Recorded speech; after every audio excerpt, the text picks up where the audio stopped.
42. ipuina. Arranoa eta beste hegaztiak. Arrano asko jakin batek, nekegabe janaria bilatzeagatik, asmatu eta zabaldu zuen bere jaiotzegunean eman nahi zuela mahai edo bazkari eder bat beste hegaztiei. Heldu ziren bera baino hegazti txikiago batzuk, arrano prestu honen etxera. Eta barrunbean zeuzkala, itxi zituen ate eta irtenbide guztiak. Hil zituen banaka, eta berekin egin ere bai egun askotan bazkari ederrak. Ipuin honek dio, gizon handi eta aberats batzuen bazkari emale eta beste palakagarriak dakartela gezur eta asmo gaiztoa nekazarien kaltean. Hau ikusten da bide txarreko irabazi nahietan.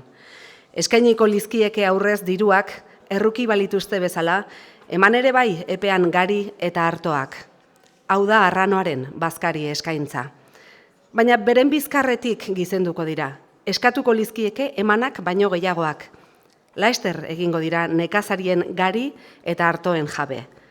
Aberastu dira berak, horiek argalduaz, koipe guztia jandielako.